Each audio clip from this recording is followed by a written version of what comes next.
नागपूर हिवाळी अधिवेशनाच्या पार्श्वभूमीवर आयटक संघटनेच्या वतीने महाराष्ट्र शासनाने 60% पगारवाढ करण्यासाठी अंगणवाडी सेविकांचा नागपूर हिवाळी अधिवेशनावर भव्य मोर्चा काढला।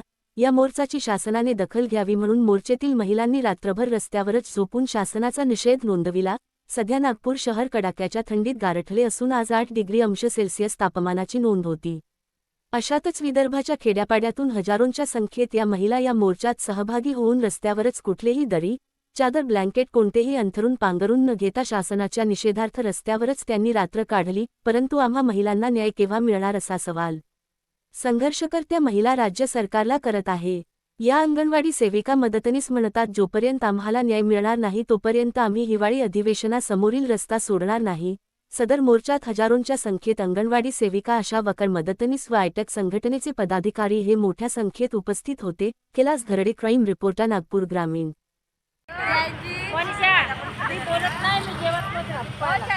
मी होते अवानी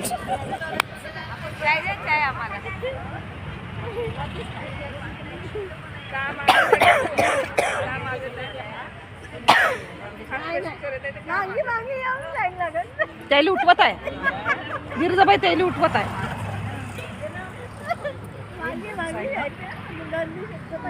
महिना का बॅग अशी कुठे आहे तुमची बॅग? ते होय का? मोबाईल आहे कधी आता पाय बरं, एक दिवस माय घरी नाही तर पोराला ताप येऊन गेला। अच्छा,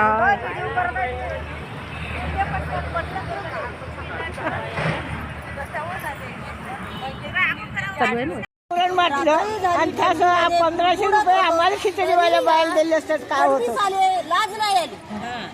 आम्ही थंडीमध्ये एका शालीवर याच्यामध्ये राहिलो आम्ही, तुडतुड कापत नाही अन्न ना पाणी नाही, चहा नाही, पाणी काही हातरून नाही, पांघरून नाही।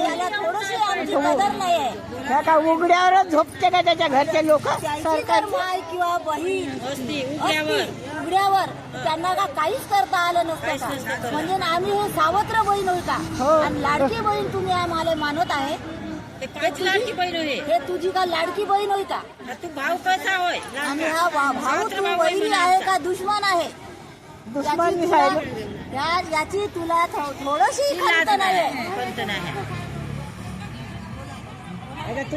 अजून तुला एवढं का बोलावं, कसं बोलावं काही कळत नाही, काही समजत नाही।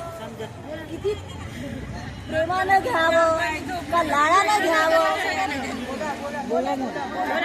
लाड प्रेम तुला बहीण म्हणून आम्हाला काहीच इज्जत राखली नाही।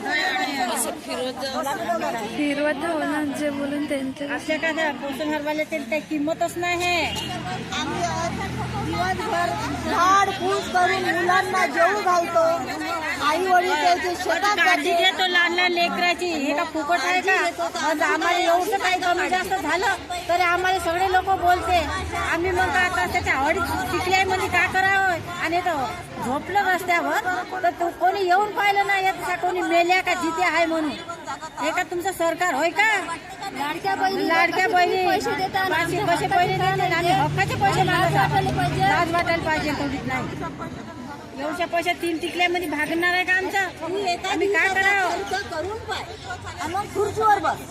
खुर्ची कोणाच्या माता घेतल्या तुम्ही? खुर्च्या लाडक्या बहिणीच्या माता खुर्च्या घेतल्या। खुर्ची घ्यायची असं अजून तर आमच्या पोषण आहार बहिणीकडे लक्ष द्या।